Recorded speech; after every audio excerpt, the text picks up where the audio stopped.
too often, we live in a culture that operates in shame and lack of honor. We find the things that we don't like about people.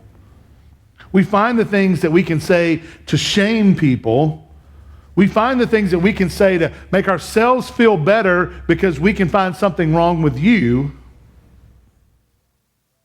Too often we tear down instead of building up and blessing. And usually when we lash out like that, it's because we're bearing some kind of hidden shame ourselves that we've never really dealt with.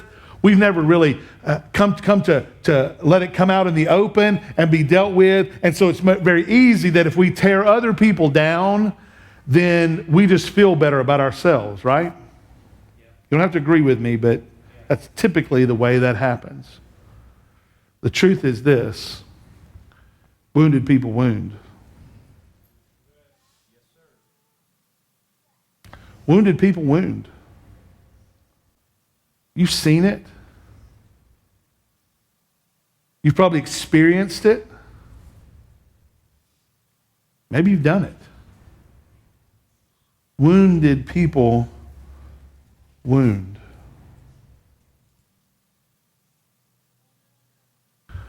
But in a gospel culture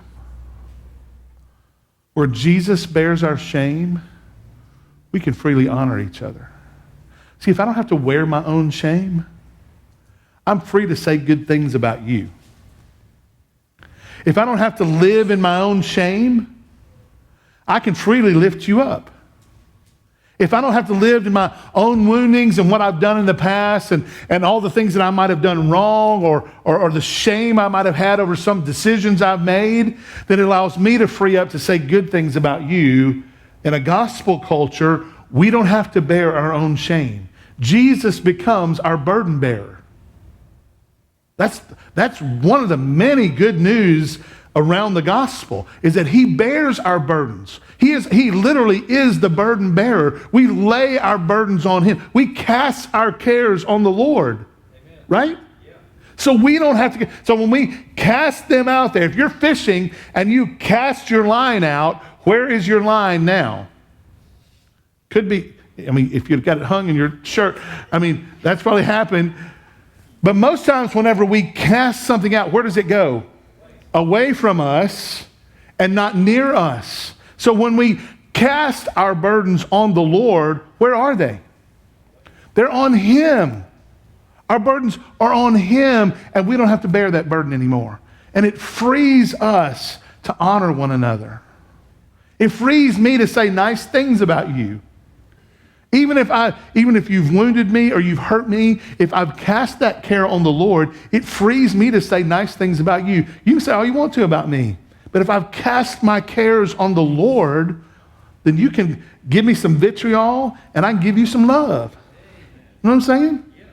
You could come at me, bro, and I can go, what up? Hearts. You know what I'm saying? We don't have to go evil for evil. We can return good for evil.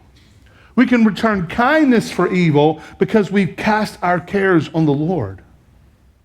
Wounded people wound, but those of us who are in Christ Jesus, where he has become our burden bearer, we get to be the people in the culture today that say good and nice and kind things about that. Well, what do you mean, preacher, though, that Jesus bears our shame? What does that actually mean, preacher, that Jesus bears our shame? Hebrews chapter 12, verse 2 says this: that we, looking to Jesus, the founder and perfecter of our faith, who for the joy that was set before him endured the cross, despising the shame, and is seated at the right hand of the throne of God. So that's from Hebrews chapter 12. And so it says that in times like that we look to Jesus, the author, the one who wrote our faith, and the perfecter, the one that actually put it all together, the one that completed it, the perfecter. He made it all right, that our faith is weak without him, that our faith is feeble without him, but Jesus is our perfecter. He gives us the faith to believe, and he gives us the faith to trust him, and it's his faith that we get.